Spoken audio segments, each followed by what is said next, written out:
Ndugu wajumbe wa kikao hiki, ni washukuru viongozi wa chama na serikali, wakuu wa vyombo vya ulinzi na usalama, wakuu wa taasisi za umma na binafsi, wataalamu na wananchi wote kwa ushirikiano mkubwa mnaoendelea kunipatia katika kutekeleza majukumu yangu. Ushirikiano huu umechangia mafanikio katika mkoa wetu.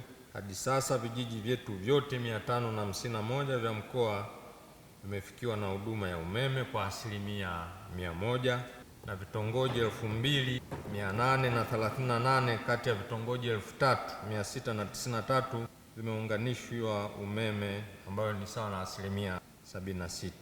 Kazi ya kukamilisha kwenye vitongoji hivi vingine inaendelea na wakandarasi wapo kwenye maeneo ya mkoa wetu.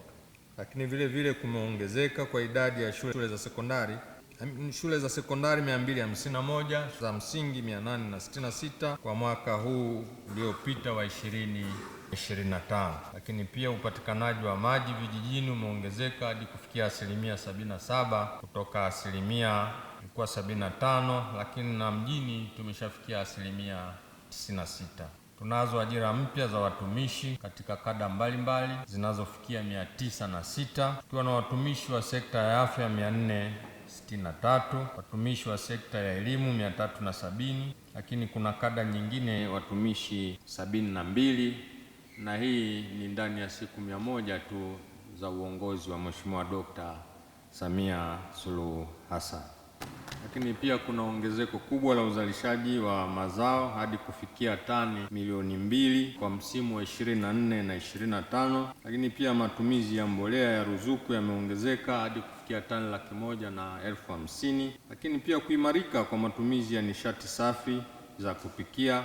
Hadi sasa jumla ya taasisi 52 za umma zimeanza kutumia nishati safi ya kupikia. Lakini kumeimarika pia ukusanyaji wa maduhuli na mapato ya ndani, ambapo kwa mwaka 24 na 25 TRA imekusanya shilingi bilioni 49.5 sawa na 112%. Lengo na hadi kuanzia Julai mpaka Disemba ya 20 na 25 shilingi bilioni 29.1 sawa na 114% ya lengo zimekusanywa. Aidha, kwa mwaka wa 2024 na 2025 kwenye halmashauri zetu pia zimefanikiwa kukusanya shilingi bilioni 44.12 sawa sawa na 138% ya lengo la mwaka walilowekewa. Licha ya mafanikio tuliyoyapata, bado tunahitaji juhudi za pamoja ili kupata mafanikio zaidi. Sekta ya elimu kwamba bado haifanyi vizuri sana ndani ya mkoa wetu.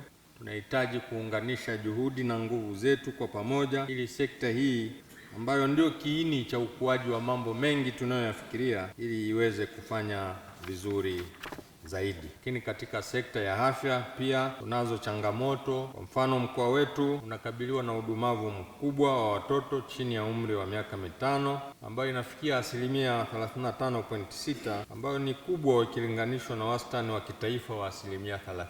Sasa sisi tumevuka mpaka ule wastani wa kitaifa. Katika sekta ya mifugo tunazo changamoto nyingi, lakini vipo viashiria vinavyoonyesha migogoro ya wakulima na wafugaji bado inaendelea kuwa ni tatizo kubwa.